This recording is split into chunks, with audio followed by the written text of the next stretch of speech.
Thanks a lot, Speaker. This is Men's Health Week, and I want to speak about men's mental health and men's physical health. On Sunday, I was really pleased to be joined by about 150 people, easily 150 plus, at Riverside at the Clint Ewington Walk, which was organised by the wonderful people at the Legana Cricket Club and Legana Rotary. I'm so grateful to those clubs and organisations for bringing us together, and I was so encouraged to see people from all walks of life and ages coming together to support our men.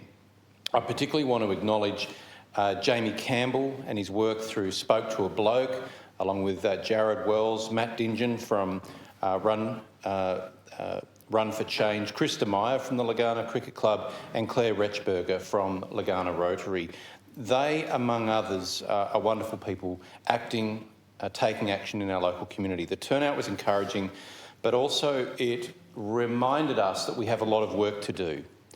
I want to contribute to our society doing a better job of normalising what I call real conversations about mental health. It's not just about stigma, but there is that. I just want us to be more willing to ask direct questions about the people around us. Real conversations. And the statistics tell us why we must. In previous contributions, I've spoken about how our suicide rate in Tasmania compares with road trauma.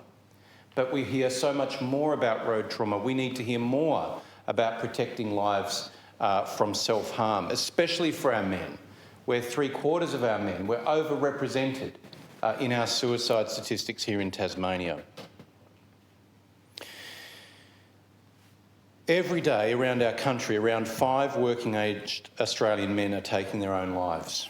That's 5 men yesterday, 5 men today, and unfortunately, probably 5 more men tomorrow.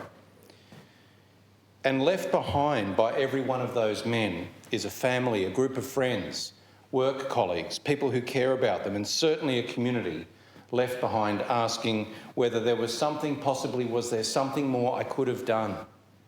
And we've all experienced that. I have. And over the years, I've spoken with many men who have struggled with their mental health.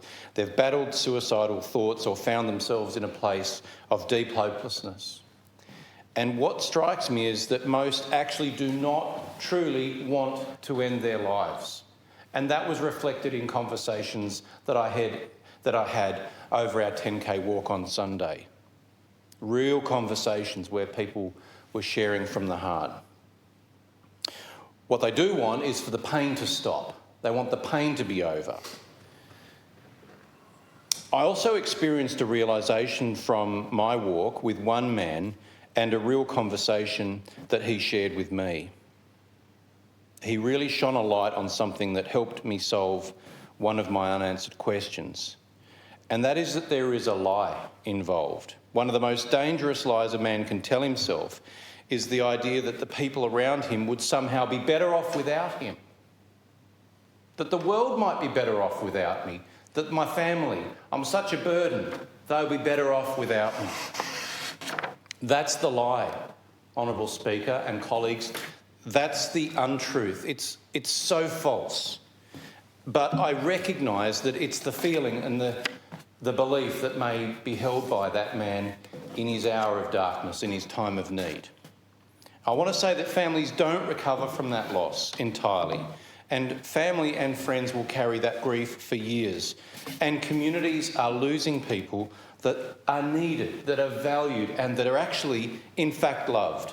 So tonight, I want to say something very directly to the men of Tasmania, and that is this: you are loved. Bloke, we need you. Man, the people around you will be worse off without you. Your community is better off with you in it. Your family and loved ones will be stronger with you staying with us.